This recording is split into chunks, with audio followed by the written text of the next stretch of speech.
I'm gonna miss Toby. He has a nice, calming presence in the office. Goodbye, Toby. It's been nice. Hope you find your paradise. Don't tell him I said this, but I always thought he was kind of cute. Come tomorrow. Feel no pain. Feel no pain. Toby! Toby! Toby! Toby's going away! See ya! He's out of here! See ya! He's out of here! Oh! Goodbye, Toby! Goodbye, Toby!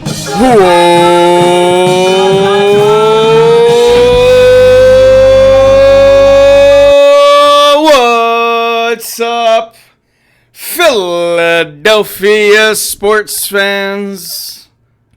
I am Anthony Pinto. This is the War Room. Welcome. Well, we are War Room Philly. Welcome to the War Room. How's everyone doing out there? I got hit with my excruciating pregame migraine, so I'm going to fight through it. But here we are. The best news we could start with is Tobias Harris is no longer a member of the Philadelphia 76ers. So let's get the happiness and the joy out of the way right now. He goes to the Detroit Pistons, where he will have no expectations of winning, and that's exactly how he likes it, because he is a loser. Plain and simple. So yeah, Tobias Harris is gone. What up, Joe? What up, Mitch? What up, Joe? Tobias Harris is gone. Obviously, the biggest move of the day is Paul George is a member of the Philadelphia 76ers. And if you're excited about that, I'm going to need some of that energy. Because I am not. In my opinion, this move marks the death of the process. I understand that when on the court, Paul George is lethal. But now you need to roll 2 sevens. You only needed 1 7 when it was just Joel Embiid. Now you got to come up lucky with 2 sevens. And now you have to hope that both Joel Embiid and Paul George and the rest of your guys can stay healthy. And you could go, well, look at last season. He played, 72 games? Which he did. My point would be, that seems to me to be the outlier now that he is 34, 35 years old.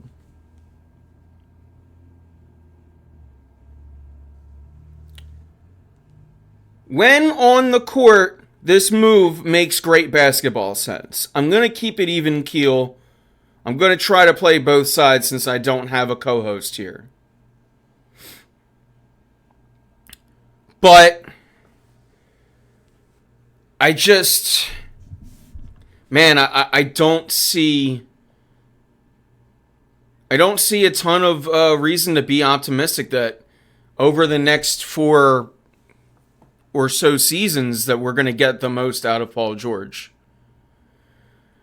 And I mean, Klay Thompson got 3 years, $50 million. Even that deal to me would have been less of a killer. And you could still go out there and try to build around this team. And I see the comment in chat. Paul George was the best out there. You're correct when you say that. I can't argue that. They didn't have to make a trade. They just simply went out there and spent the cash. And they got the best player seemingly on the market. However, that player has a huge injury history attached to him. And what do we already have here in Philadelphia? An MVP with a huge injury history. This move is going to be lit on NBA 2K. Like, I can't wait until NBA goes on sale next year. I can get it for like $8. It's going to be great. But in real life, where health matters, I am scared shitless of this move. I'm scared And Joe, I see, if you're not bashing the move, please send me your energy. Tell me why he is going to be healthy at 36, 37, 38. Because I'm a Sixers fan. And the best thing I can say to you guys, if you're like, man, shut the hell up, I'm trying to be in a good mood. The best thing I can say to you guys is most of the Sixers moves that I've liked haven't worked. Right? So, with that, like, I love the James Harden move. That sucked. Like, I loved, there's a lot that I've been wrong about. Outside of, like, Al Horford, that was the one move that I saw happen and I was not a big fan of. I liked most of the Sixers moves, so, and it hasn't gotten us anywhere. So hopefully, maybe we go reverse psychiatry here. Let's go Flyers, let's go Phillies. We're gonna talk Flyers. We'll squeak some Phillies in on the back end of the show as well. Obviously, the Flyers. Give me a second. Obviously, the Flyers, the big news is that Mitchkov is here. And he is the hype. He is the hype.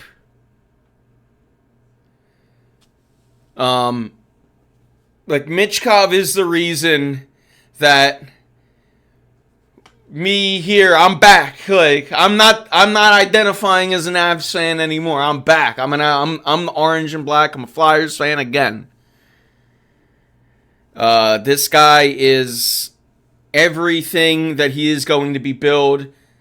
He's got Alexander Ovechkin potential. It's just that plain and simple. And the biggest thing when the Flyers took him a couple years ago at I think 7, was he might not come over here. And I remember then going, but the Flyers needed to make a splash. They needed to go for that top tier, top end talent. And they did. They took the risk, and it is now paying off. He is coming. He's here.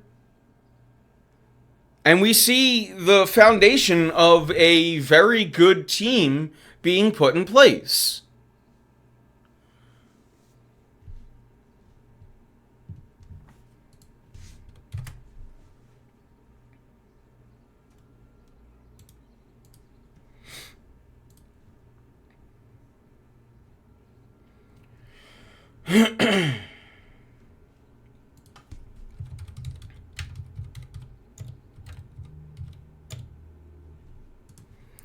But what do we got here? Cautiously optimistic for the Sixers. Flyers, will see how it goes. Now Phils and Birds. Can't believe I'd rather tie. We're talking everything tonight. It's 4 for 4. It's just me. I had a lot more planned and streamlined, but I'm fighting a migraine, so we can go jazz freeform with it tonight.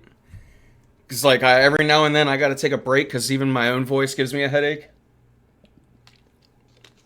But let's talk Sixers. Let's talk Flyers. We can go everything.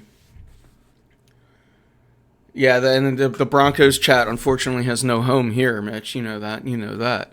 Nah, but the Twilight Zone will be. But to be honest with you, Fultz coming back wouldn't even be horrible because, for one, I never wanted Fultz to leave. We got Ben Johnson or some shit from the Magic in return. Absolutely nothing back. But the thing with Fultz was just he had to get out of here, get a change of scenery. He's even admitted to that and has said very good things about Philadelphia. He's even said bad things about Ben Simmons. Markelle Fultz has done all right. As far as people who asked to leave here, he's done all right since he left. He could come back. Now, Ben Simmons, though, that would be the Twilight. Ben Simmons simply getting on the basketball court and playing at all would be the Twilight Zone.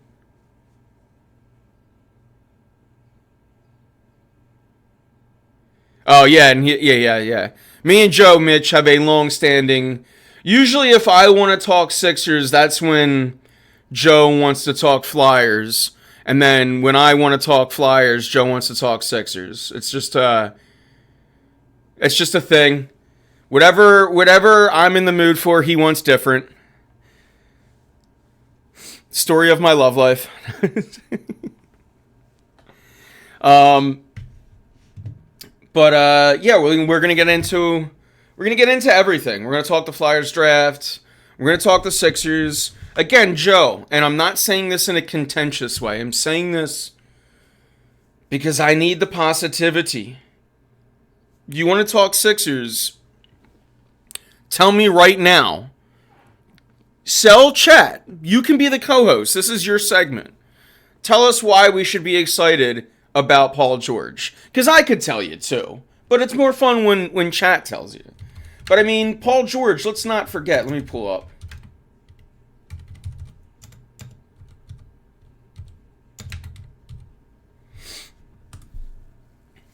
I saw a tweet. Like, it was pretty... Oh, cool. Right here.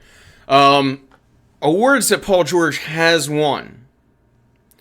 He's a 4-time, and this is big, because Joe's going to talk about points first, and the Sixers' big three is now the number one scoring big three in the league. So points is very important, and at 25 to 26 points a game, he could potentially do that in a Sixers uniform. But here, under awards and honors, the first thing that's mentioned is a 4-time all-defensive NBA team. And honestly, what I'm looking at most with this team is how can we stack up versus Boston. And a guy like Paul George, he can body up Tatum. He can definitely body up and swallow up Brown. But Tatum is really... When it comes to Boston, Tatum is the outlier. How do I shut down Tatum? Because he also has Jaylen Brown. And you can if you have a guy big enough to slow Tatum down, then he can really shut down Brown, but then you let Tatum run wild. And I actually said this in the group chat earlier. I said, and we can bring this up. Now, D'Anthony Melton was an absolute disappointment in his time in Philadelphia. And, guys like him and Robert Covington really disappointed me last year when Joel Embiid had frickin' meniscus surgery and was back before both of those guys could come back with injuries that we never even really saw what happened to them. They were Ben Simmons-like injuries.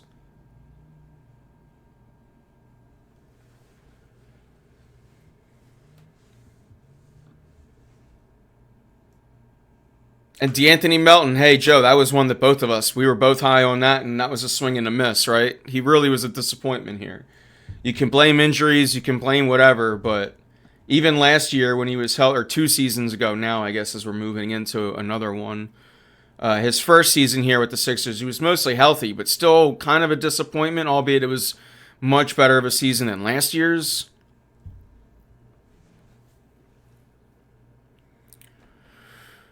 The Villanova Knicks, yeah. Kind of knew that was going to happen last year. You saw the tampering happening last year. As soon as the Nets got eliminated, they were all tweeting. They were literally still playing the Sixers, tweeting Bridges. You want to talk tampering? That was tampering at its finest.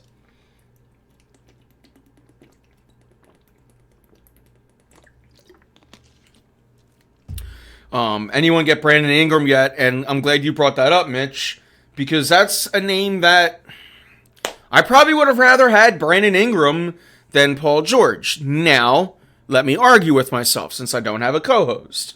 Well, Brandon Ingram requires a trade. And I had to say the same thing to shout out to We Podcast and We Know Things to Sam Maturo in our group chat, who said I would have rather had Jimmy Butler than Paul George. And I said, Sam, he's spitting because that's my dude. Like, Jimmy Butler is my favorite player in the NBA. So, yeah, of course, I too want him. But as fans, I think we do have to keep it honest with ourselves. And Paul George, like I think it was Joe said it in chat, he was the best out there.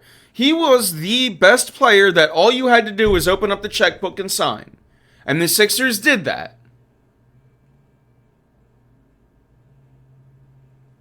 But sometimes it's not about making that Ruben Amaro move. Sometimes it's about making that Pat Gillick move.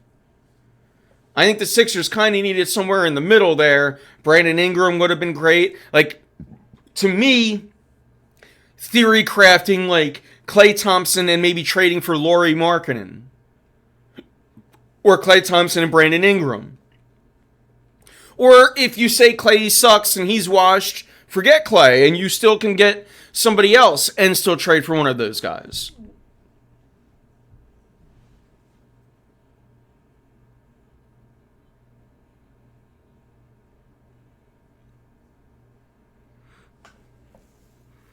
For the people who don't like the George move, do you like the Saquon? Here's what I'll say, and that's a good point, Joe, because you know, and I'm pretty sure you know that I like the Saquon move. I can't remember just quite how long it's been since I haven't been on. I'm pretty sure you know I like the Saquon move, though, and that's true, but here's what I'll say. For one, Saquon's not 30, what's Paul George, 34, 35? Motherfucker's my age.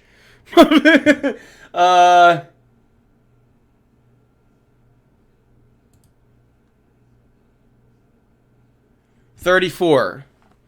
May 2nd. Damn, his birthday is very close to mine. So I got a year and a few days on Paul George.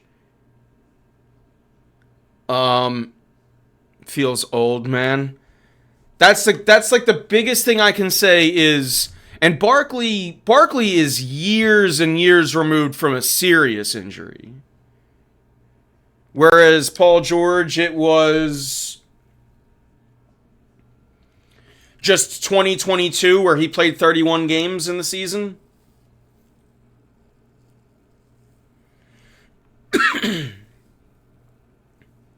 Obviously, he had the major injury in college. Then he had another one in 2014, 2015. And then he had, kind of a string of seasons where in 2021, 2022, I don't want to, the COVID season I'm not going to count because I just, sometimes you see 48, but then you got to look 2020. Yeah, that 48, that's probably fine, that number. So I'm not even going to look at the COVID season. But he had that stretch from 2021, 2022, 2023, where he just didn't play anything close to a full season.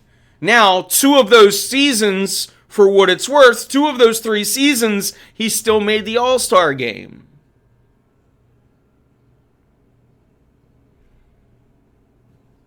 Chat, I'm doing a really good job arguing with myself here tonight. Can I get some props?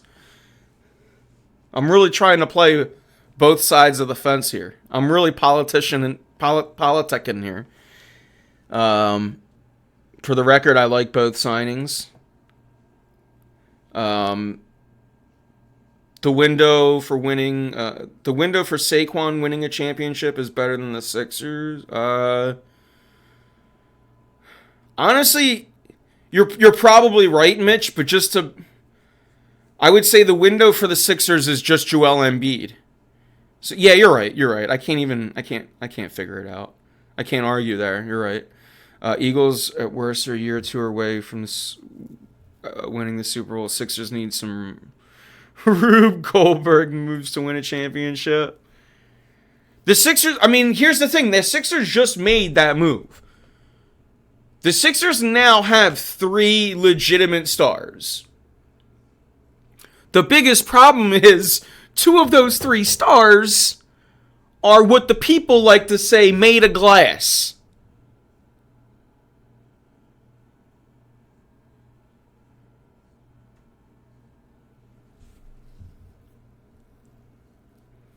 So, they also have a legit, hell yeah. You know me. Now I've been a Nick Nurse fanboy since he beat us with Kawhi Leonard. I've been a Nick Nurse fanboy since that series. I hated him, but I respected his game.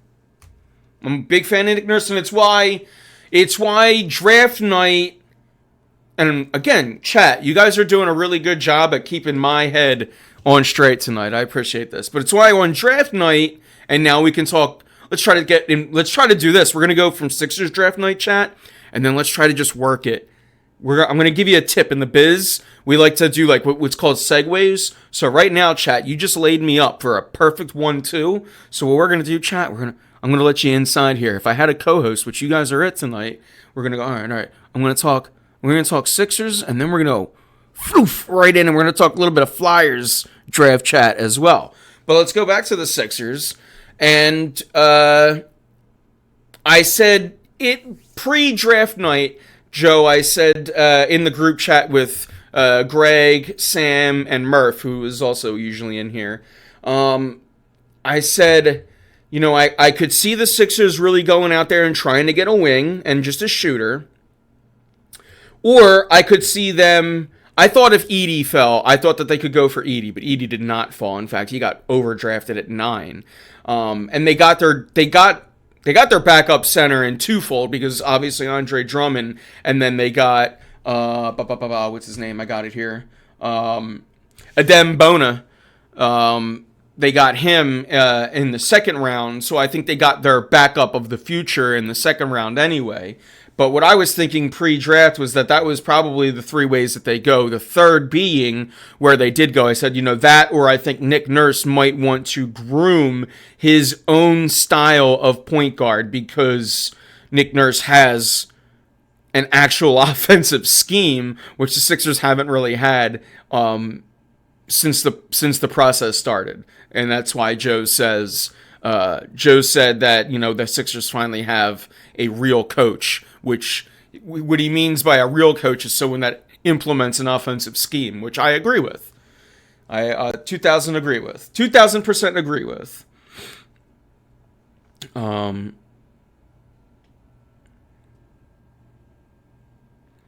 Least point. Yeah, and look, Paul George had a phenomenal season last year. Paul George played 74 games last year. Made the All-Star game. My biggest fear is that is the last time we get something like that.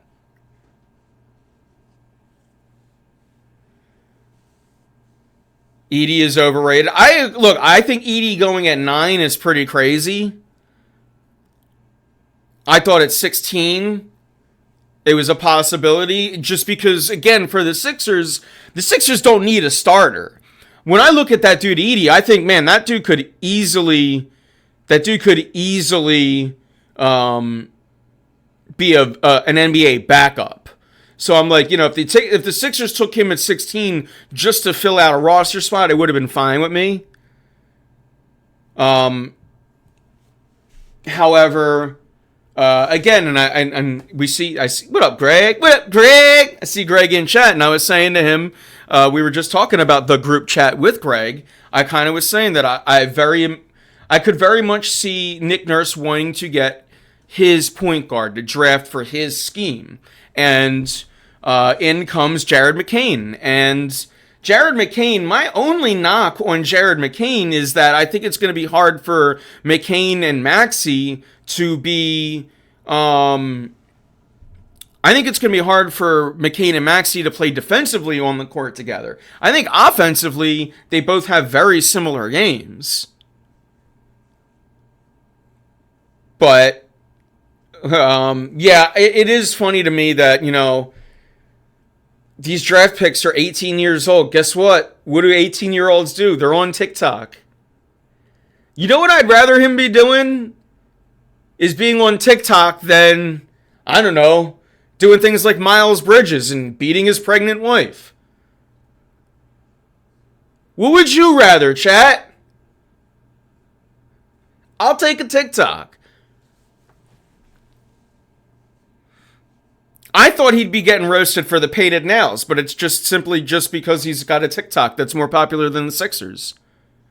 It's, Greg, it's unfortunately, it's a byproduct of people not being able to think on their own. And, when you have, like, Boomer Radio, WIP, just feasting off of it, people see that, people feast with it. It's crazy to me. But no, I personally don't care about the TikTok as like, I don't have, like, if you don't like TikTok, don't have TikTok. Which I don't have TikTok. And then it's not a problem to me. It's like so simple. It's so simple. But what up, Greg? What up? It's always good to see more faces. WIP is the reason Philly fans have the rep we do. Yeah, 100%. And 97.5 is doing their best to imitate them anymore. There used to be a difference in the stations, but man, they're both just as bad as each other anymore. And it's to the point where I'm like wearing out my old mixtapes in my CD player. I got to get a new Bluetooth device because it broke on me. But it's like, let's be real. No, I mean, I tried. It really is a dead station, though. It's really been a dead station for yeah. I don't want to give Mike Missinelli the credit because it was dying long before he left the station, but it's certainly got much worse even since. But it feels like radio in general, man. I remember being in college. I fell off the cliff like Wile E. Coyote. I just picture the blink, blink.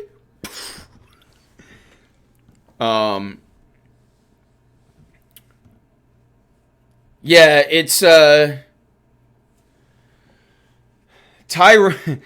I don't like to do this, but whatever. We got nothing better to do today. Tyrone Johnson seems like, remember when towards the end of the Mike Missinelli show, there'd be those like, man, what are they talking about today? That's like, now it's every day it's like that.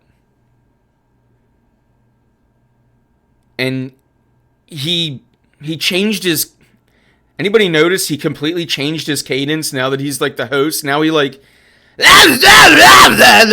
he's trying to be Stephen A. Smith so bad. Why? Like, you didn't do that when you were Anthony Johnson. We remember what your name was at the other station, dude. Or at least I do. At least. But like, he completely changed I don't like when people unauthenticate. I have my same four viewers since I started this show because I'm just as boring as I was in 2011. Nah, I can't.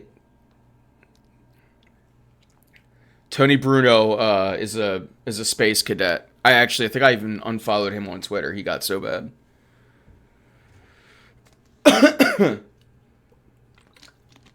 Yeah, he really is. He's just like, he's the Timo Stephen A. Smith anymore. I guess because he's on TV, he's got it like, he does like the head. I'm like trying to do Tyrone, and I got the head bob going because that's like, let me tell you something. It's like, what are you doing, dude? Shut up. Why are you hollering? That is my least favorite sports talk.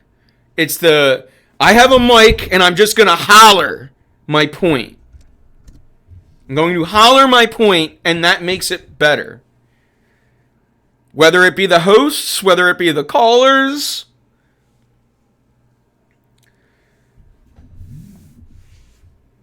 The take culture is really, yeah, you're right. Because anything and everything now is to get on. It's to get on that TikTok that we all hate. It's to get on, like, everything is, how can I make a clip that is going to get views?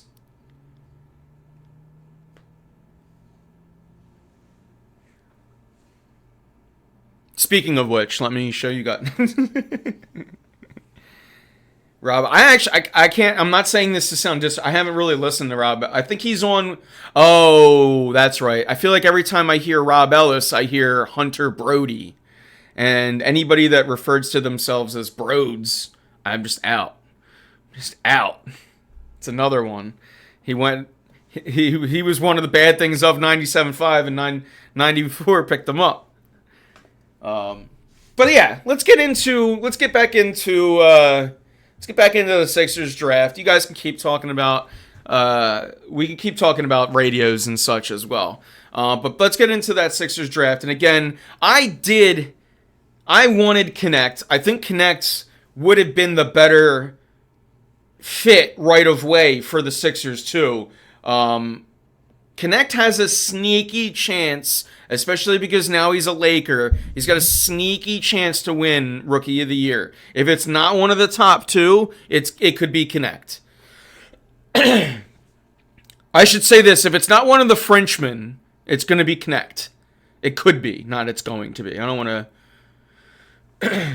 Nah, Greg, your basketball point is not worthless. No points are worthless.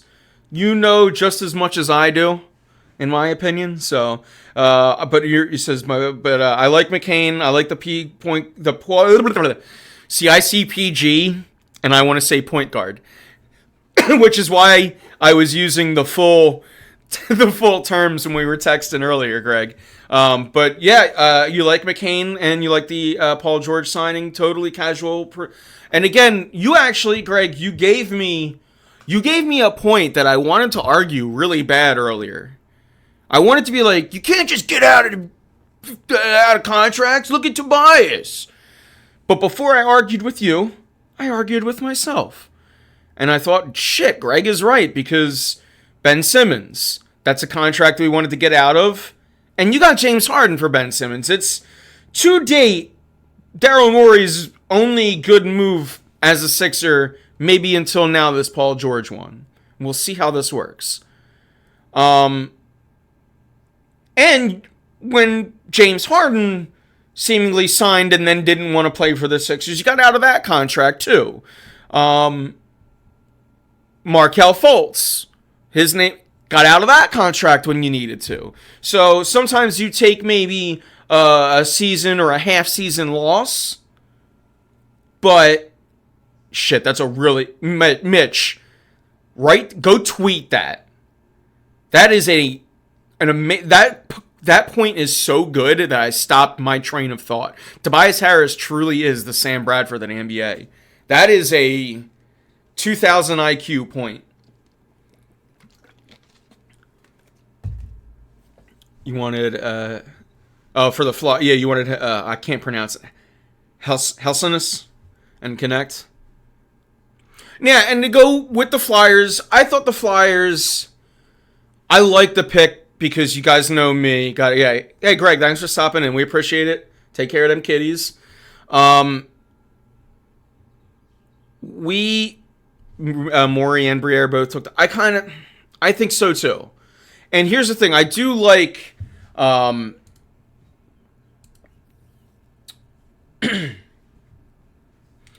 do like the pick.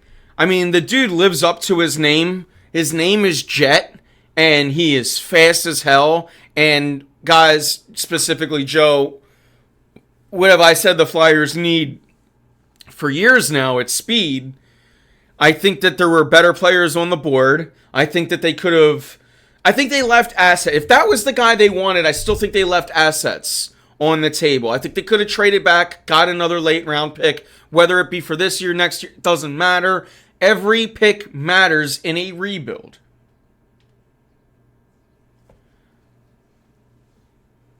So I think there was two instances where the Flyers left capital there, and both of them happened in the first round when they traded out at 32 as well. I think that, again, yeah, you get a first round, and next year it's going to be great when you have 3 first rounds in the same draft, and that's cool. But again, I think you could have got more than just a first round pick from Edmonton there. If I'm Briere, and look, I wasn't in the room, I don't know that he didn't try this, but like, I'm just holding them to the point where I'm going, look, we can use this pick more than you guys. So if you want this, you're going to have to give me one extra pick than just something down the road. You got to pull a Howie Roseman and know what your pick is worth. And in my opinion, in both of those instances in the first round, Danny Briere left a little bit of capital on the board.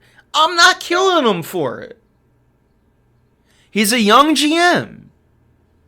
And if Jet works out, if the pick is still the pick, none of us are going to care.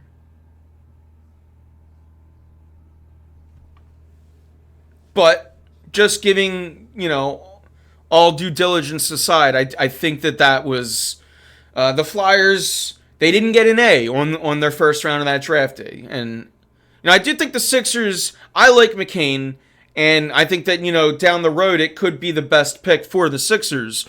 But I did think that, especially for a team looking to win now, a prospect like Connect was really interesting.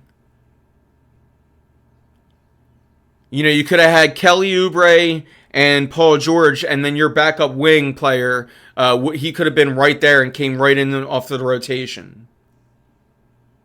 Which you still could be saying about McCain, too. We'll see how close or far he's going to be to the rotation. Right now, in my opinion, that is where the Sixers are still building their roster most. And now we can actually go to the little bit of notes that I did have for today.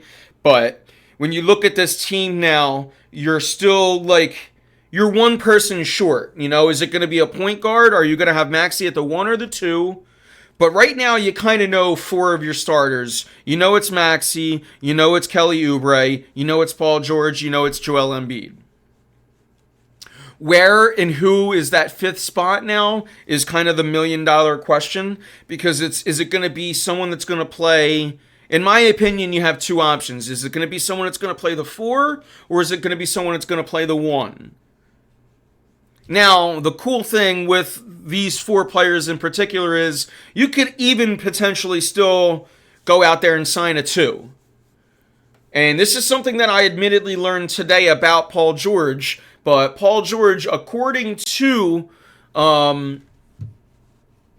Basketball Reference, let me find it. I want to get the exact number for you guys.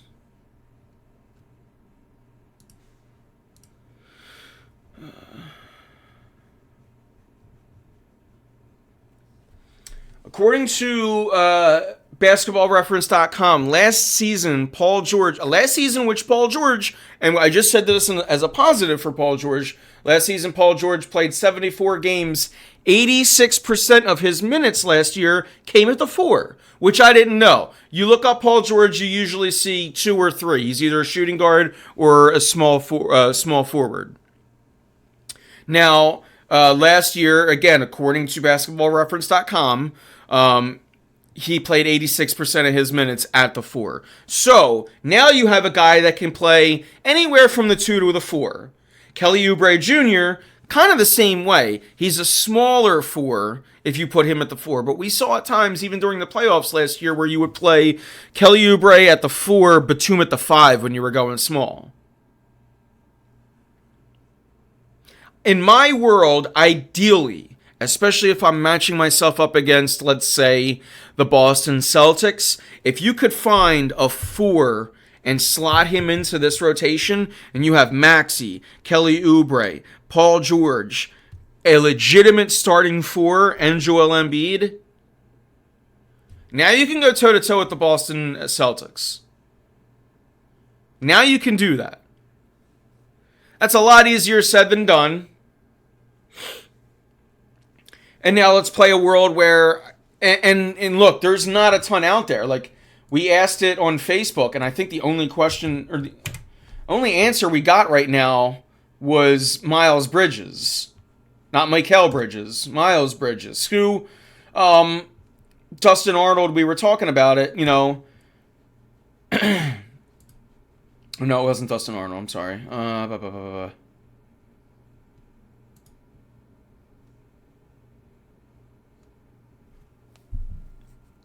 Adam. It was Adam on here. He says he's got some baggage, but he had a nice season. Could be a reclamation project. I was like, that baggage is he beat his pregnant girlfriend. So that's some pretty heavy baggage.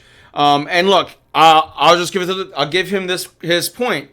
He says he doesn't love the move either, but he's no doubt the best free agent available. And there is a drop off. The drop off after Miles Bridges at the 4 position, it's significant. And then after that, you're looking at guys like maybe the Morris brothers. Maybe you're getting both Marcus and Markieff Morris. You got TJ Warren, who is, again, smaller. He'd be a smaller forward. A name that's a little less known, but he's young. And if the scouting is there, Trendon Watford from the Brooklyn Nets. I think he's like 24.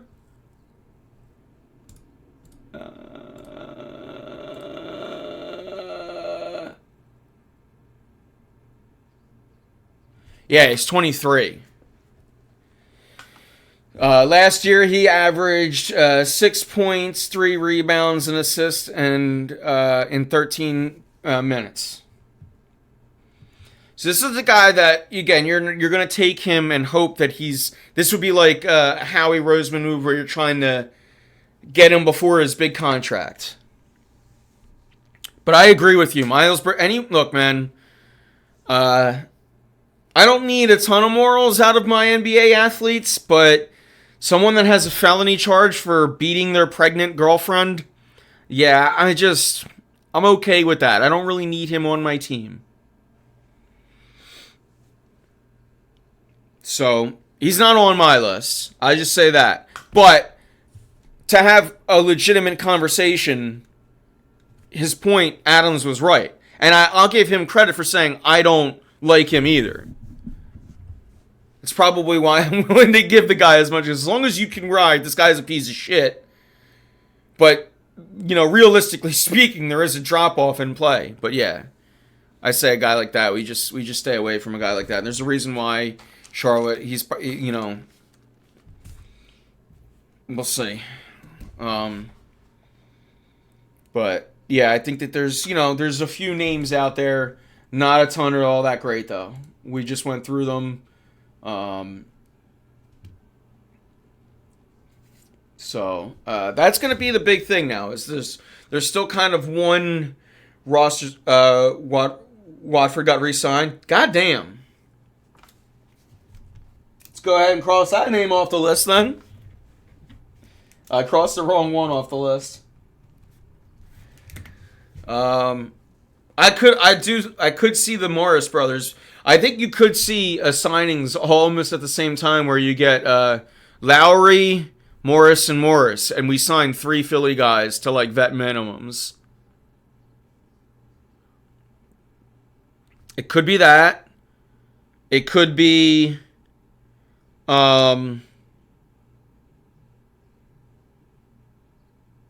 sorry, I just saw Nick's question. Can we afford another trade? Yes, we can. Let me go back to the.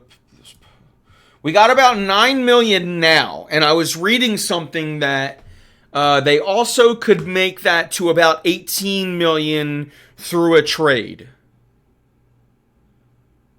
Do I still have that up? I was doing a lot of reading for the show, chat, and to the point where I have a migraine because of it.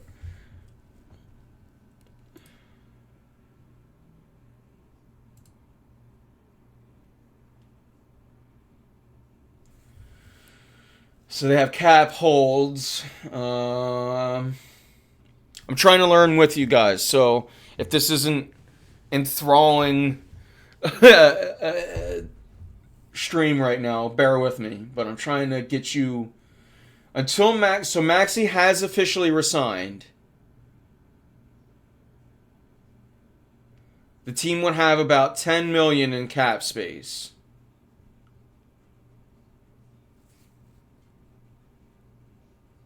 And then with the cap holds and exemptions and blah blah blah, I think through a deal they could get that to about they could trade for a player right now with about $10 million in cap, and they could do it without necessarily having to do it evenly. Paul Reed is still technically a Sixer, so he can still technically be used in a trade. It does seem like he is not going to make the team, though. Whether it be they just straight out cut him because they don't have to bring him back, or they're going to use him as a trade asset. Does Lowry come back? My best guess is yes. I think it's probably more realistic that Lowry is back over, let's say, Buddy Hield. But maybe you just mentioned the good thing. It's probably more between campaign and Lowry. I would say they just signed Eric Gordon. I think Eric Gordon is going to kind of be your guy to just shoot threes. So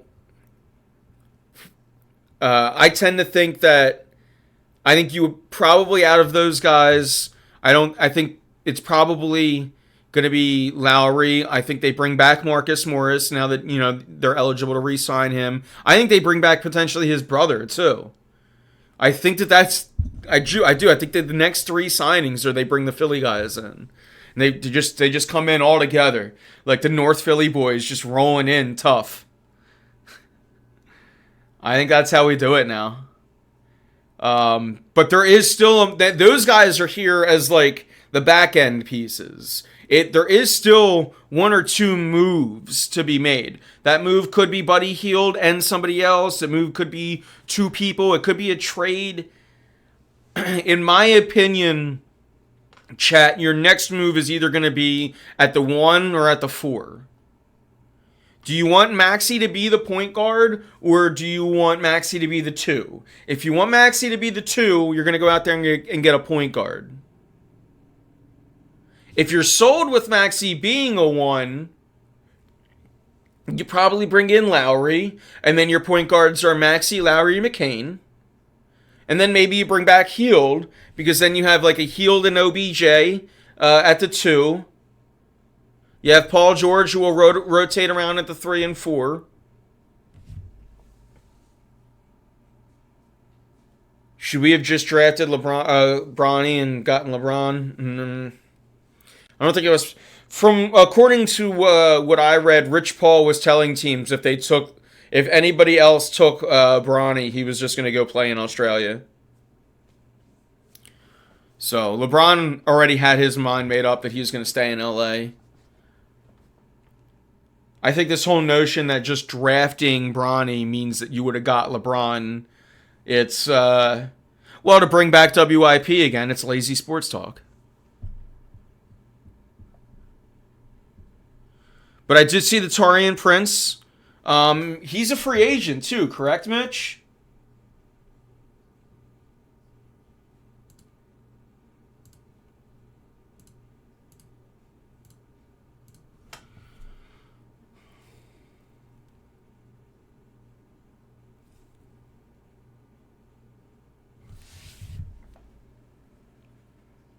I can't remember. I've been seeing Lonnie Walker too. Lonnie Walker's another guy that, he could take those minutes that Connect would have taken. He could be another backup to your guys like Paul George and OBJ. I know my brother has been texting me about Lonnie Walker all day. Could go get Lonnie? I'm like, all right, fine. Lonnie Walker moves the needle as much as Eric Gordon does for me. So I can't get real excited about it. But we need to fill out a bench. And we haven't had that. Yeah, I don't think LeBron was that's, again, I think any radio host that was just doing the whole we need to draft Ronnie because then it sounds good when you don't listen to other people talk and you just say your words. But yeah, it's just not that, I don't know.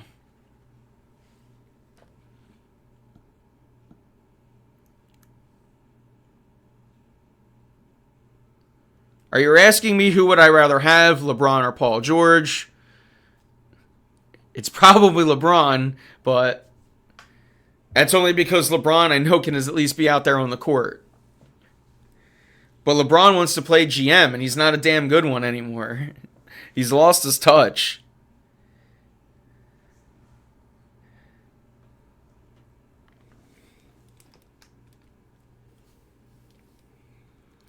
LeBron has definitely lost his touch as a GM.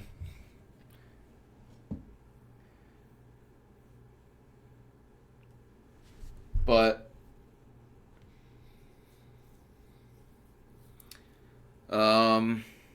let me just check Twitter real quick. Has there been any moves? Oh, there's been a lot. How about this, chat? Steven Stamkos to Nashville. Nashville signed what? 3 out of the 4 top prospects. Nashville is all in.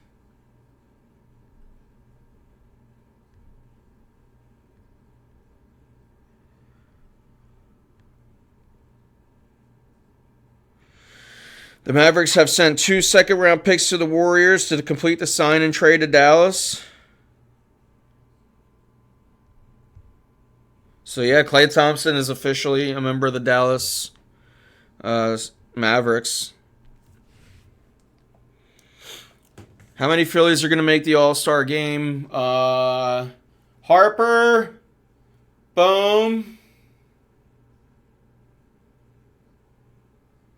I'll say 4. I say 4.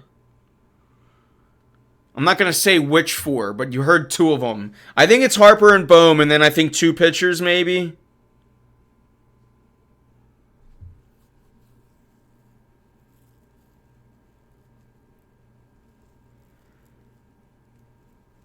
This whole, like...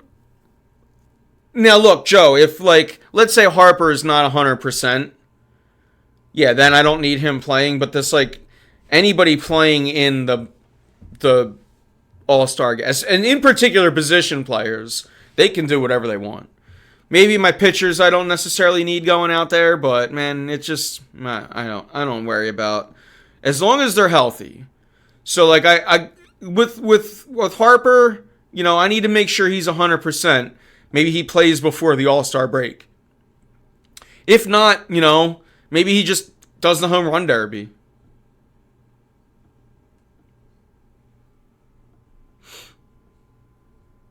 But these guys deserve to be there, so yeah.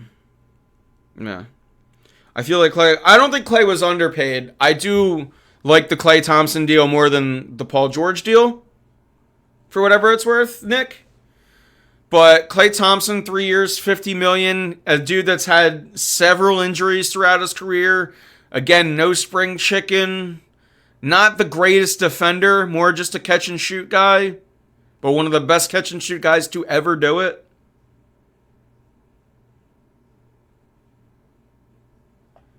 I don't know that he was underpaid. I do think it was a pretty good deal, though. Sanchez deserves to be an all-star. That's the thing about this pitching staff. Like, Sanchez, Ranger...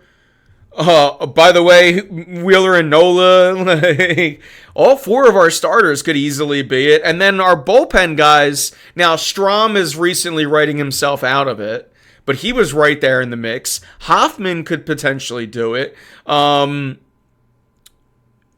Alvarado, like, you could seriously be sitting up here, and it's because we're one of the best teams in baseball. You can make an argument for a lot of the Phillies players, in particular pitching staff, to make that All-Star game.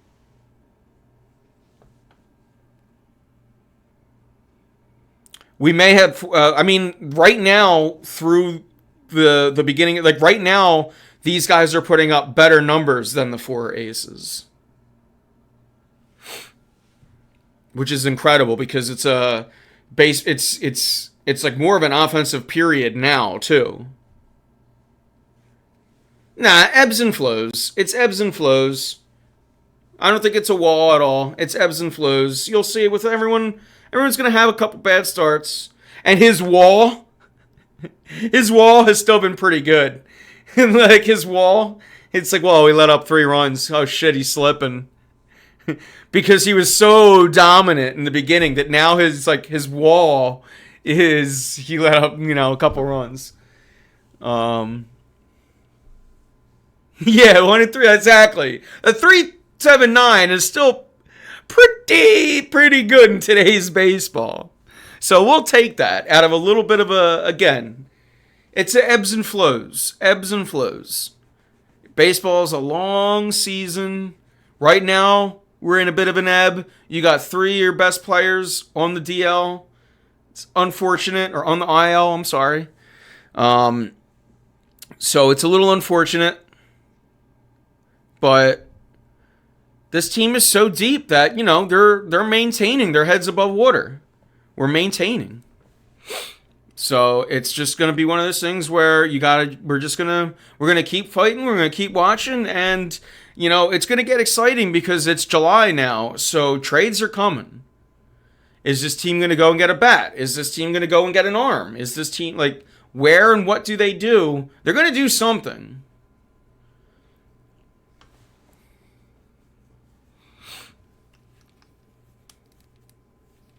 And all I have to do to disprove the too reliant on the home run thing is look at Alec Bohm. Leading the league in RBIs, and he's not doing it with home runs. So, false. I actually, there's a good chance they do cut ties with Witt. Depending on what they want to do with Rojas coming down the stretch, Witt might not make the playoff squad, and they might cut ties with him. It's been a bad signing. The good thing about the Witt signing is it's 1 year, so there's really no bad 1 year signings in baseball.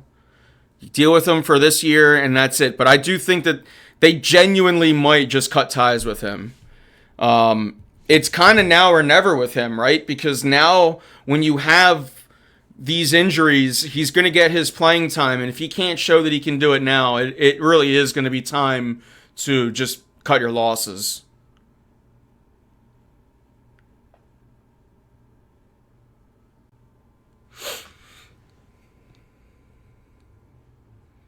Yeah, a few adjustments. I mean, Mitch, yeah, like that's. I mean, they're right up there, and it's like it's not even that they need to make adjustments as much as it's like, well, why not, right? Like we're here, we might as well get better if we can.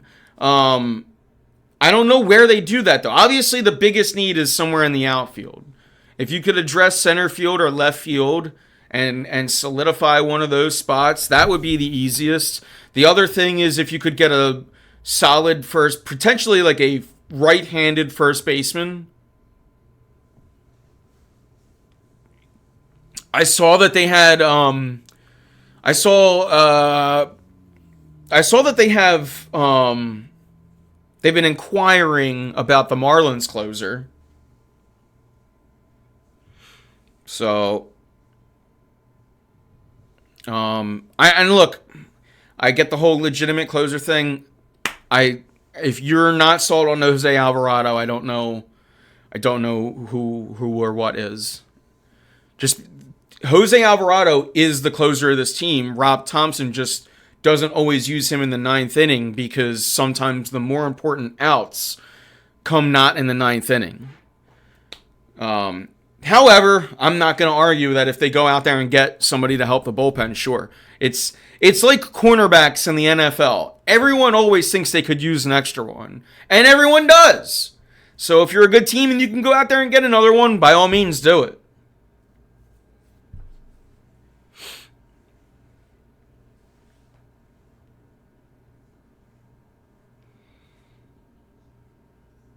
Yeah, Lorenzen was good for one game. But yeah, we're over an hour already, Chad. How about that?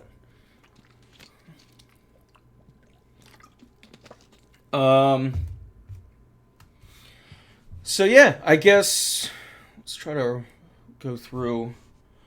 What else did we? Man, we'll just keep talking some Philly. I actually was just about to be like, are they on tonight? No. Tonight we just watched DDQ.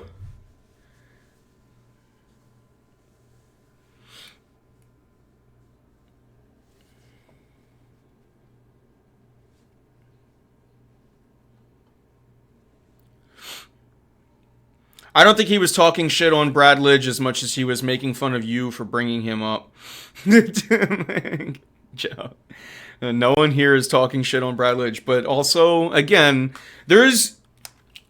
go out through history and tell me a baseball team that won because of one player, and I will tell you you're crazy. Speaking of the Birds, they make one or two moves defensively before the season starts. Potentially. I mean, it's Howie Roseman. They're always doing. They'll always. But I feel like I haven't really thought about Eagles roster moves in months. To be honest with you, I've just had so much other stuff going on in my head. Pretty solid with the Eagles team though. But yeah, I mean, you know Roseman. They're always doing something. Always looking for something.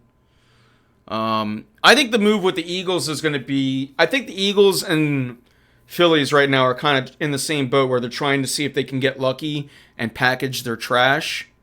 James Bradberry is the Eagles' trash, and right now for the Phillies, and I don't mean this as disrespectfully as I do for James Bradberry, but for the Phillies, they got this trash or extra pieces in like a few different people. Witt is the actual trash, right? So there's that. There's Pache. There's like, and then there's some of the good between Marsh and Rojas. Like between those four guys, I honestly think the Phillies are trying to like put together any or combination of those four guys to get a package out, and then bring somebody else in to slide into that spot.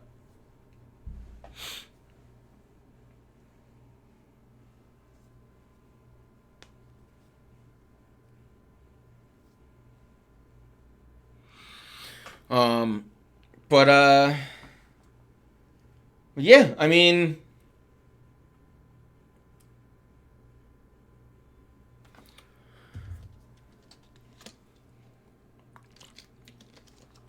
that's about I've pretty much said everything I can for this show.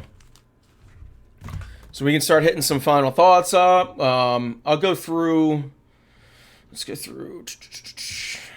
I do want to go through some comments on Facebook because we were doing the 4s at 4, right? And we were talking Sixers Phillies. So I do want to go through. We talked about Adam's answer earlier from Mike on Facebook. It says, feels like a trade somewhere. My thoughts would be Sadiq Bey or Miles Bridges. DeRozan would be spicy, but we don't have the cap for him. We don't have the IR space for DeRozan. More importantly, he's also another guy that plays the 2-3 more than the 3-4.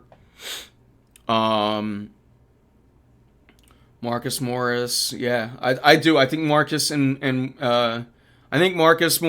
Markieff Morris could both be here.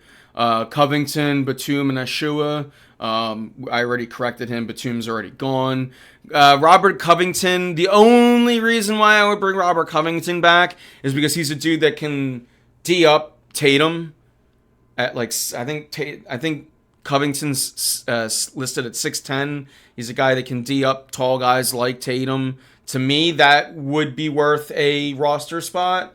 But guys like Robert Covington, guys like DeAnthony Melton, guys that just had back injuries or knee injuries and couldn't get on the court when Joel Embiid had a meniscus surgery and still got out there quicker than those guys did. I kind of just wonder what their want and willing is. And Melton's already gone. And as far as Rocco, I would just have to know the legitimacy of his injury because it seems like he just chose not to play. And I can't ride with people like that. But yeah, Bay would be here on like a vet minimum. Same with Covington. Same with the Morris brothers. These guys are coming here making nothing. And if they're making more than that, then they shouldn't be coming here.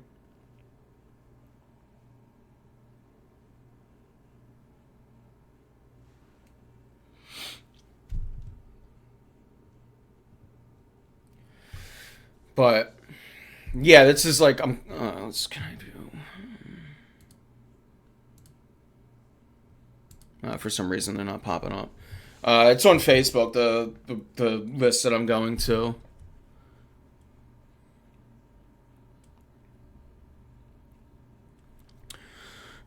So I think that's potentially the next thing that hopefully the next thing that's happening as far as the Sixers go is a trade.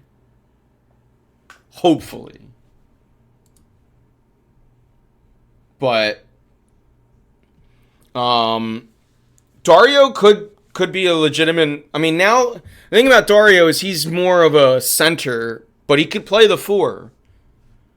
And I guess if you want to have a guy that can kind of do that, you could bring him back. If you didn't bring back Drummond, I would have been all for the Dario thing. But Dario is less of a defender. And we saw specifically in the Knicks series, when Embiid wasn't in, you really were lacking defense and rebounds. And that's what Drummond will give you. I mean, as the kids say, no cap. Andre Drummond is the best rebounder in the NBA since Dennis Rodman. Like, that's not an overstatement. That is like, it's borderline matter of a fact and like not even an arguable point. Andre Drummond is legitimately, by the numbers, one of the best rebounders of all time. And certainly since Dennis Rodman.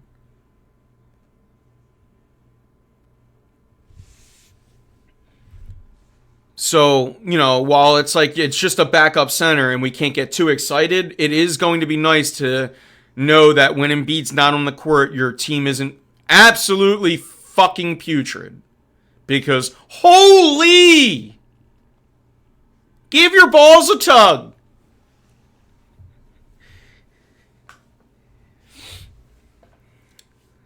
It was bad.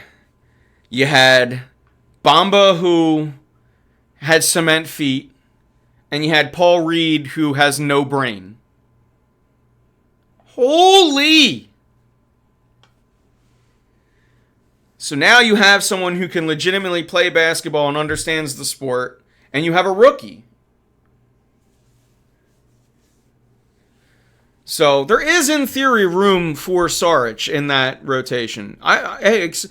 You know, Joe, I appreciate this about you. You get excited for schedules. You get excited for every one of them, and I appreciate that out of you. That's like, that is like something that is like so above hardcore fandom that I love it. Settle down, Sanguinet. I'm sitting here.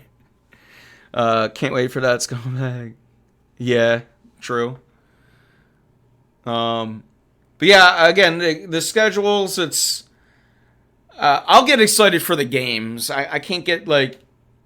Especially for me, I can't predict the future. I'm not going to be like, oh, I'm going to go get tickets to this game. Like, you guys see how long it's been since I've even been on this to do this. So... Why don't you dial it back about 30% there, squirrely Mitch? For the record, Mitch, I've finished both of them now. Shorzy, 1,000 times better than Letterkenny. 1,000 times better than Letterkenny. I would have never got through Letterkenny had I not watched Shorzy first. But Shorzy Season 3, just finished that not too long ago. Very good. Very good show. Side note, have I watched HOD? If that's an acronym for something, tell me. And probably no.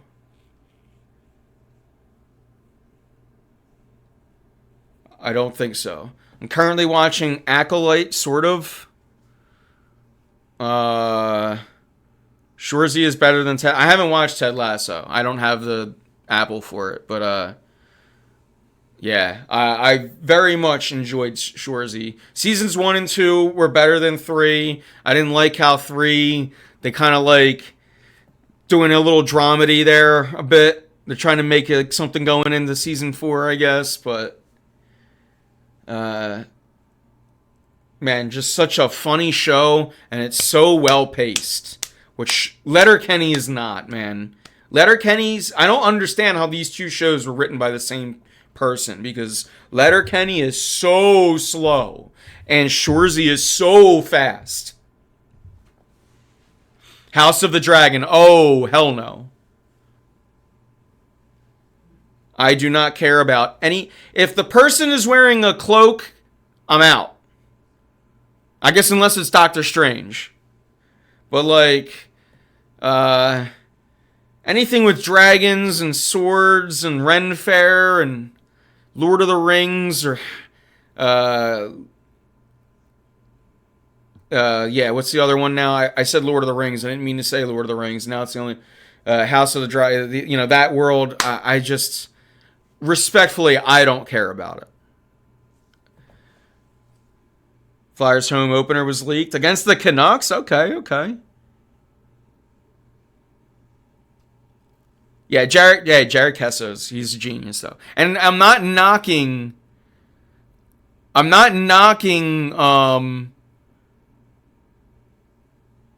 Letterkenny as much as I'm boosting up Shoresy, because I did finish Letterkenny somewhere around 3 seasons, like 3 to 7. I found myself enjoying it. But no, I haven't watched House of the Dragon. My next shows are probably I'm trying to figure out if I want to watch Dave next or if I want to watch The Bear next. I'm probably going to go with one of those two. But I'm now in the cooking world. So I've been just for sheer spoofing in the food truck, I kind of want to get the Yes Chefs down. Just so me and my coworker can like really abuse each other with the Yes Chef thing.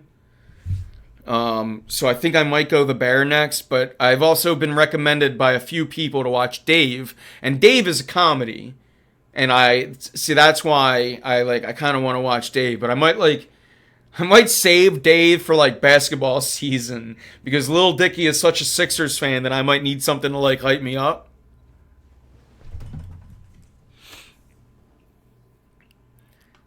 But after I finish Acolyte, I will probably get into one of those two shows. What up, Murph?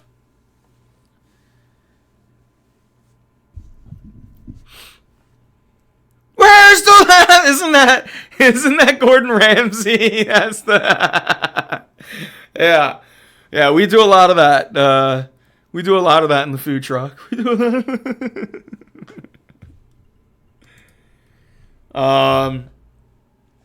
of... yeah, it feels like we're in the final. Feels like we've organically moved into the final thoughts segment of the show, boys. We're an hour and 15 in. We got GDQ on in the background. I just burped up a bag of gummy of Lifesavers, which is probably why I have a migraine. I just gorged. I didn't eat at all today. And it was like 4 o'clock. And like, not to brag, but I even worked out today. And I was just like, holy fuck, I need to eat something. And I ate everything, including things that I shouldn't eat, like an entire bag of Lifesavers and an ice cream bar. Then I went down and laid down and woke up with a migraine. Let's get in it. So here's the thing. You guys realize it's Monday today. Most people are getting a lot of vacationing this week, but we idiots in the food industry work most when all the other people are playing most. So I'm doing this show on a Monday today for several reasons. One being it was the only day that I knew I was going to get off tonight, or like a night. So I was like, look, I miss my chat. I can only hope they miss me half as much as I miss them. I haven't done a show in like a month, maybe more. And you all showed up today in droves. And I just like, to tell you something, as someone that likes, when I had a migraine pre-show, and I was like, do I even need to press play? The fact that you guys all showed up, it's a swing and a grand slam. It feels like a grand slam just seeing you guys here doing it. So I appreciate that. That's what I appreciate about you, chat. I regret nothing. The end. I felt like that was Mitch. That was a decent Ron Swanson, huh? Just pulling that one out of the bag. Ron Swanson's kind of easy though, because you just got to keep it deep and short. Like your breath has to completely end at the end of it. I regret nothing. Like, so you can't leave anything at the end. You can't go, I regret nothing. It's, I regret nothing. The end. How about Bob winning a cup? I'll tell you something, chat. Every time I see a former Flyer lift a cup, I get a little emotional. Probably something you don't know about me. Most of that emotion is jealousy, but I get a little emotional. Not great, but not bad. I appreciate that honesty, Mitch. I appreciate that. Another guy that Joe, we talked about that back on Ustream. You, me, Greg. We all liked Bob's, but unfortunately, Ed Snyder liked the Cosmonaut. Why you have to be mad? It's only hockey. Outside is negative 32. It's only hockey. Why you have to be mad? We went with that guy.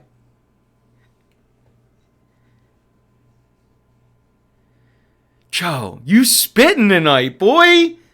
Because that's all I was doing. Joe, did you see my tweets during the Stanley Cup? I was bashing them. I'm like, it is Game 7 of the motherfucking Stanley Cup, and the building sounds like a library. There should be a law. One baseball team, one hockey team, one basketball team. You can have as many football teams as you want in Florida. But you guys don't give a damn about the other sports enough. I agree. Edmonton should have won just because their fans fucking care, and it would have made a difference to Edmonton. It would have made a difference to Edmonton. It would have made a difference to Canada.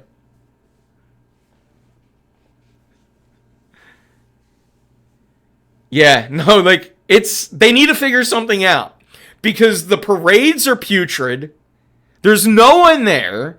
The scenes, like, that was such a boring Game 7, man. I will always, look, I don't do this with any other sport. But it is mandatory for me to see the Stanley Cup get raised. Every year, I have never missed it. No matter how down I am on the Flyers, I will never miss it. It's like, it's a spectacle. Seeing that trophy is so fucking magnificent. It's like Patrick Swayze with no shirt on. It's so magnificent. It's such a spectacle.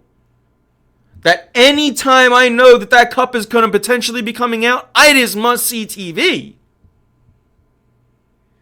And I plant my ass in front of it, and I watch it.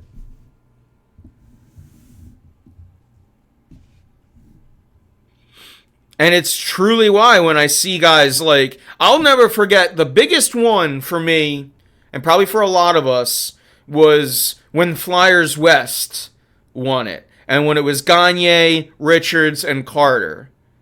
I had fucking tears in my eyes.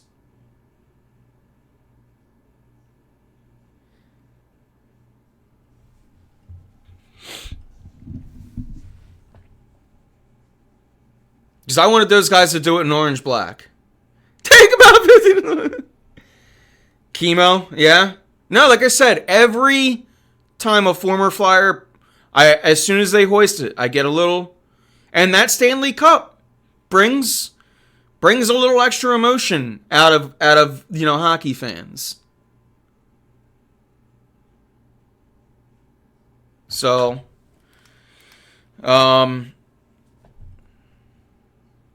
yeah, hopefully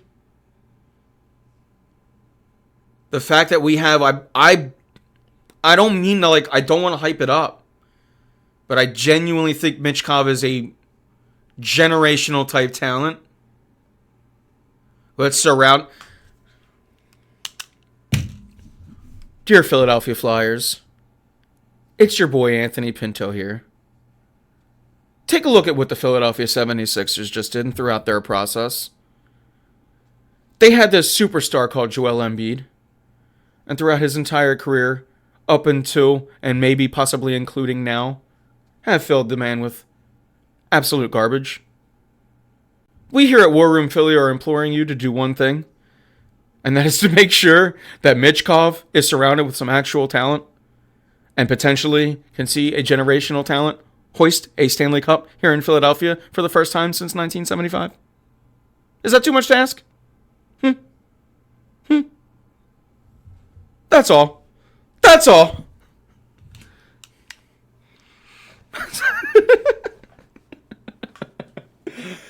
That's all, chat.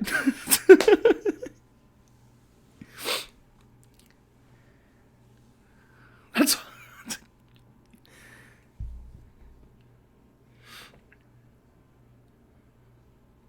And it could be, look, this isn't going to happen in year one. And it just comes down to now, again, it's going to be building up. You're going to need to build up these first two lines. And you got to find a goalie. I think the Flyers have 2 1Bs right now.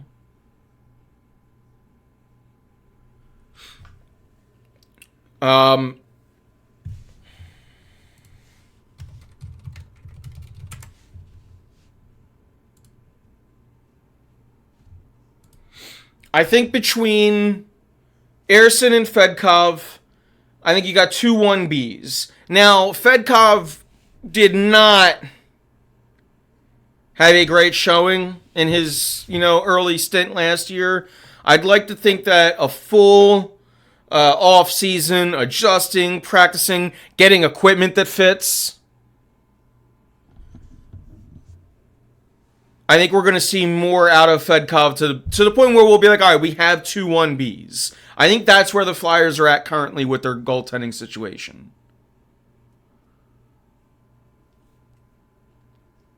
But, ideally now, by the time that they're ready to really go and rock this thing, they'll find that 1A. And maybe one of these guys are the 1A. I tend to think we have 2 1B guys. And what I mean by 1A, 1B, like if I'm sounding convoluted, the NHL is different than it was when Bernie Perrant was around. Most of these teams that are winning it have a very good backup. Stolarz was that. Another former Flyer. Stolarz was that to Bobrovsky. Stolarz was the 1B to the 1A. Stolarz just got the bag, too. So, I think in hockey today, you need a 1A, 1B. And every now and then you can get lucky. And some teams have had 1As. Or some teams have Sergei Bobrovsky, who's just fucking 1. Like, he's not a 1A, he's the 1. And then he still had a 1B behind him.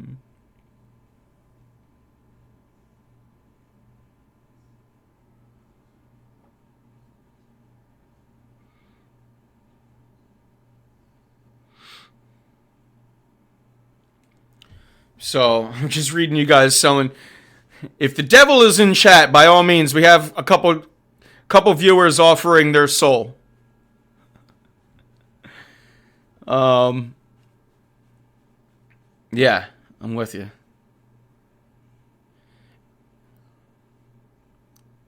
If you're asking me right now, only one team can win it, the Sixers or the Flyers. Believe it or not, I still go Flyers. As bad as I want to do it for Joel Embiid, I still take my sport over my guy. It is. It is it's part of what, it's the best thing hockey has going for it is the Stanley Cup. And it's the magnificence that comes with the Stanley Cup. The gyms are such fucking beauties. But, yeah, guys, I'm coming up to an hour and a half of it, so I think it's about time to wrap up this show. It's been a fucking awesome one. You guys have made me really happy to press play today, so I'm really, really thankful for that. I just read that, we kept the show rolling. Sure as hell did. I was going to end a half hour ago, but you guys just kept making it fun for me. And not that it's not fun now. I just, yeah, the headache, it's starting to wear on me, boys. So I appreciate you. I'm going full Nolan Patrick on this show. Anytime, you guys know this probably already. Anytime you see these, it's not for style. It means my eyes hurt. And I got to keep it bright in here for the show. So we do what we got to do. But yeah, it's been an awesome show. Hopefully a little bit of that Paul George positivity from chat will help me go to sleep tonight.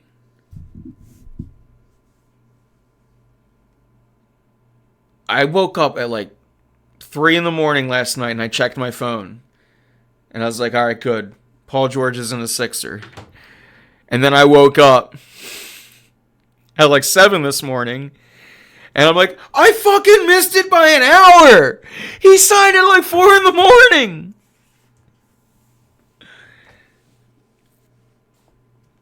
I literally couldn't sleep last night because I knew the Sixers were going to sign him.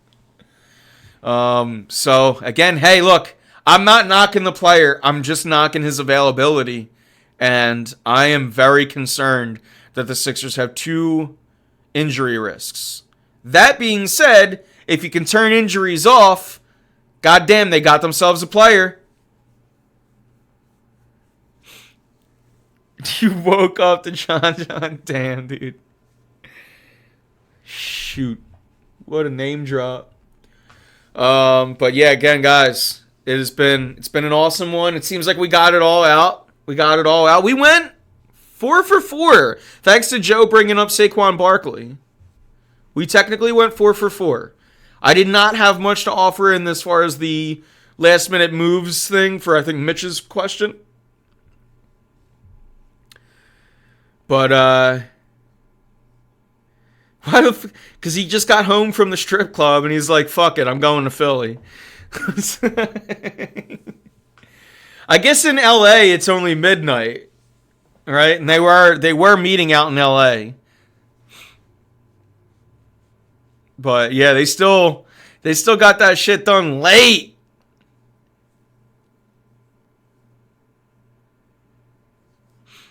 Save the assets for the trade deadline. Yeah, I guess.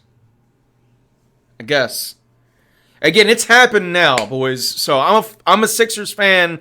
I've given you my opinion, right? I gave you guys my opinion, and now from here on out, all I can do is hope for positivity. I'm not a hot take artist where I'm just going to sit here and week after week give you guys the same show every day. I will try from here on out to talk more positive about the Paul George signing. I'm glad that you guys heard me out today. I'm a little scared. I just had to talk about it with my friends. So here we are. Still, who signs at midnight? I'm telling you, man. He was a little nervous. He had to get a little litty. Probably had a few James Harden bottle of wines.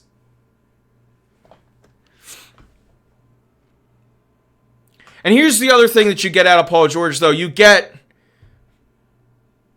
a good person for what it's worth. He's mentored people. You don't really hear him wanting to ask out of too many places. You know, there was the OKC thing, but OKC got the fucking bag for him.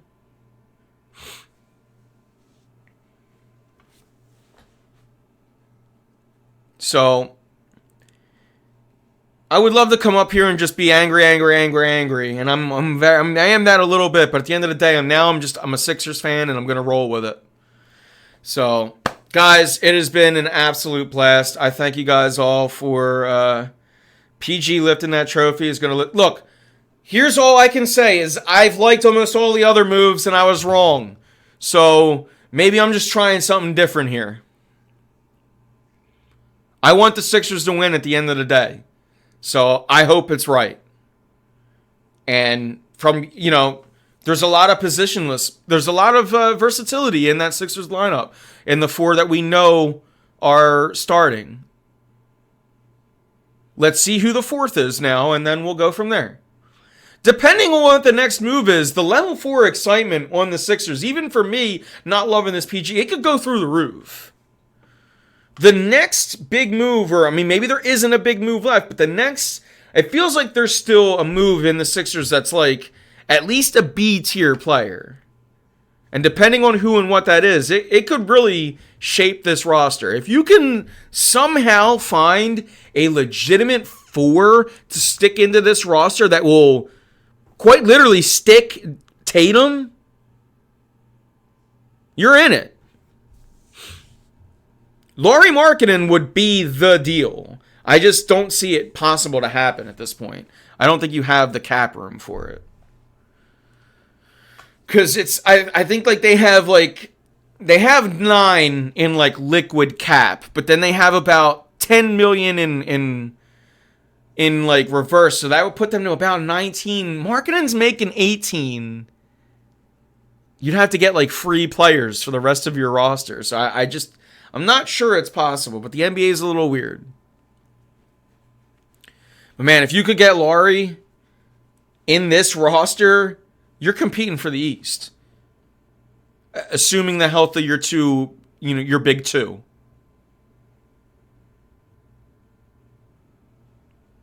So that's the next move. And honestly, wait for that move. And then that's probably when we'll be back next. But yeah, again, the schedule throughout the summer is going to be a little tough for us. So I appreciate you guys following social media enough to the point where you're like, oh, I'm on, or maybe you got those Twitch notifications. However you found out about me, maybe I had to drop you a DM like I did for Joe. Joe gets the personal invites. But however you guys got here, I appreciate it. My fear with Markkanen is he's doing it in a small market like Tobias. Fair, right? I'll give you that. My only comeback to that now is he would be your 4th or 5th in this lineup. You know, he's behind in the pecking order. Whereas when Tobias was here, he was supposed to be part of the big 3. And he just did everything he could to be an overpaid role player. That's really all I got to counter that. And then my other thing would be, I guess, is ideally you're not, or maybe ideally you are signing him. But with Markkanen right now, as stands, he's only got a 1-year, $18 million. You could get him strictly as a rental.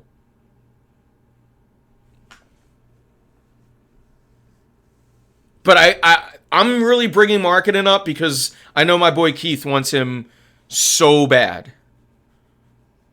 So bad. How about the Clippers losing Paul George and Sean Gilgeous-Alexander? Yeah, but they got Bynum and James Harden.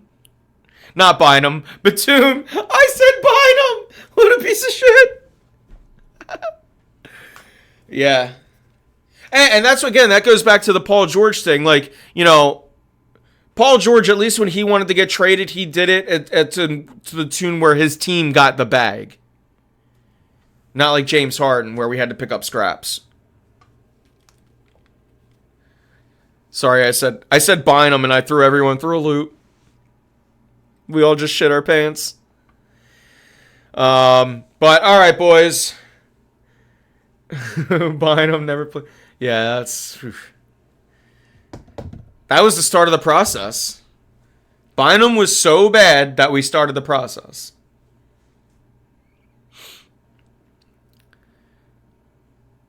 We started the process, and now we're going to end this show. So, boys, thank you all so much for tuning in. Check back in, facebook.com/warroomphilly when we will be posting next. And we'll do the whole 9. But, yeah, again, we'll be back hopefully next week. I'm going to try to get back into every week again. But if not, it'll be 2 weeks for sure. We might be coming back with like a little post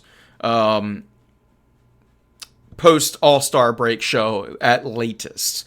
Hoping to get, I think I'm going to have Greg in August. I don't think I got him for July. But yeah, you know, hopefully we get one of the other boys here for next show. If not, it'll be you guys still. And either way, even if we got the co-host, you guys know you guys still take center stage over everyone. So I love you guys. Thank you all for tuning in, both live and on demand. Shout out to the YouTube crowd. Make sure you hit that subscribe button. Yeah, guys, Thank you all for tuning in. And with that, I am Anthony Pinto, and we are out of here.